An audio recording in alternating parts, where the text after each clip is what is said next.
All right, so continuing with the series on changing all the motor mounts on this Honda Civic, we have number 3 of 4, which is this one. This one is going to go right here. You're going to need to do a little bit to get to it. It's not that difficult, but you're going to have to remove your power steering line or a power steering reservoir in order to get to the bottom bolt for this bracket. We should be able to get to the rest of these.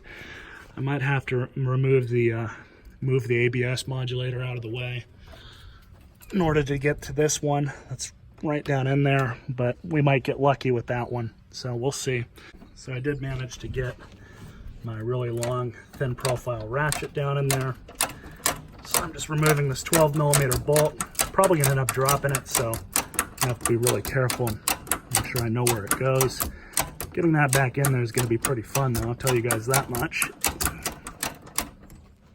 And that little bolt's out, so now we can move this around a lot easier to get at that bottom bolt. Now the next step is to remove the top bracket from the engine, which is going to be those 2 nuts that are down in there, as well as this one right here. All right, so I've broken the torque on all 3 of these nuts, so I'm just removing them from the top of the engine, and then we'll be on our way. Okay, so with a little bit of prying, I was able to kind of knock it loose with my rubber mallet, and then hopefully we can pull this off and out. And there's that. That's that right there. So now I just got to get to these 3 bolts, and we'll be able to pull this thing out.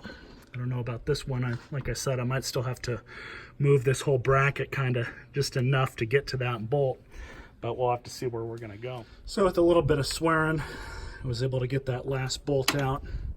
One right where I told you guys would be a pain in the ass. So I was able to get it out with the use of an extension and a crow's foot.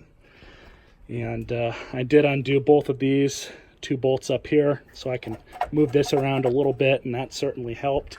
The easier way to do it, if you guys don't have a crow foot, is you're gonna have to get down there somehow and undo that last bolt that's holding this on, so then you'll be able to get some more flex or travel out of it and be able to move it. But hopefully we'll get this thing out. There we go. This one's not horrible. It definitely doesn't feel as good as the new one, but looks to be the exact same. So we'll just stick this one in here. Now I have to go through the arduous task of putting all 3 of these bolts back in, and then this damn bracket, and then hopefully it'll go in relatively smooth. What I'm going to do is do this hard one first, and at least get it down to where it's tight enough, but I can still move the bracket if need be.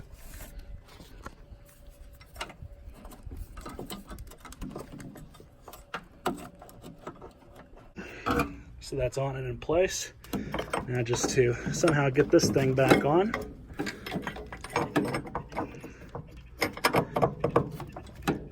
And I'm gonna have to use the hammer, of course. Right. Bracket's on.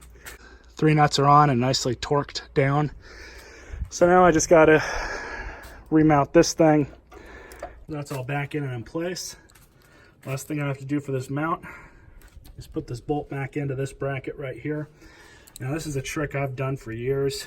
You use a swivel socket or a U-joint and tape it up so it still has a little bit of flex, but it's not gonna flop all over the place. And then you can use a piece of tape to tape that bolt in so you don't drop it if you're going into kind of a weird spot.